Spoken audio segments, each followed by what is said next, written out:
Hi, I'm Jivitesh Kale, I'm Shari Aeronautics, and this is a the show with Aero. In this episode, we'll get a crash course in model aircraft. No pun intended.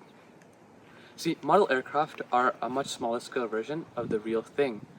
However, they still retain some of the complexity. And as such, in order to teach the more basic physics and rules, something much more simpler, like, let's say, a paper airplane, would be much more appropriate. So when you throw a paper airplane, wind rushes along the front end of the plane and hits this flap in the back that acts like an elevator. When the wind hits the elevator with a certain amount of force, the back end goes down, causing the plane to pitch upwards, which makes the plane stay afloat.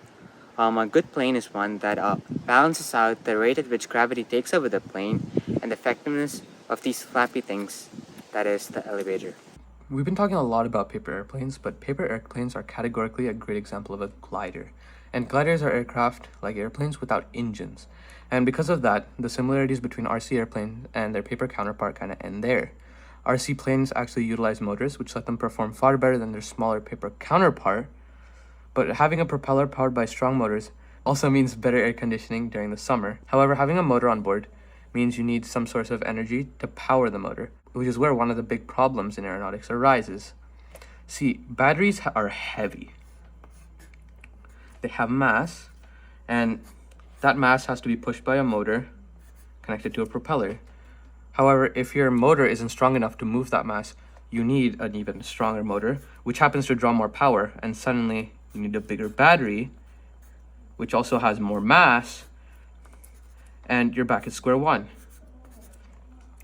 And because of this problem, a lot of aeronautical engineers aim to go for the best thrust to weight ratio, as it's referred to in aeronautics. Something else you might notice in an aircraft is that we can control it mid-flight. And we do this with the flaps, and the flaps are controlled by a transmitter and receiver, which are also connected to the motor. We can fire the motor whenever we want to. And if you ever sat in a passenger plane, looked out the window, oh, it's a beautiful window, you might see a wing, and then you might see these tidbits that are moving on the side of the wing, and those are flaps. In this case, those are ailerons.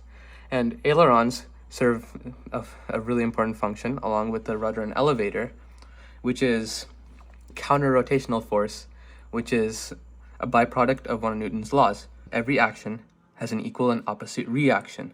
See, when a man pushes on a box, just visualize, the man can only push on the box with as much force as the box can push back. Every action has an equal and opposite reaction. And just like that, when a propeller spins, this is at really, really fast speeds. So there's a very strong action, but where does the reaction come in? Well, it just so happens that when the propeller spins really fast in one direction, the body of the aircraft, although having much higher mass, wants to spin in the other direction. And how would we counter this? Well, that's where the ailerons come in. The ailerons, let's imagine this is the aircraft's hull, these are the wings, and the ailerons are lined along the wings. We can have one set of ailerons pointing upwards and one set pointing downwards in a way that makes the aircraft spin in the other way as compared to like the propeller's direction of rotation. That effectively counters the counter-rotational force. So in aeronautics, we have three directions: pitch up and down, yaw left and right, and roll left and right like in circles. So again, the pitch is controlled by the elevator, yaw is controlled by the rudder, and the roll is controlled by ailerons that don't exist on this airplane.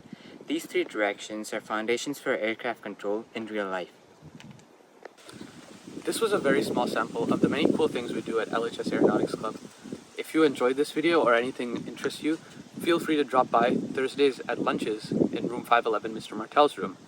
To see other club content like this, feel free to show your support in any way you see fit, as everything and anything is greatly appreciated. Yeah, also if you have any suggestions for future videos, feel free to comment them, and have a great day.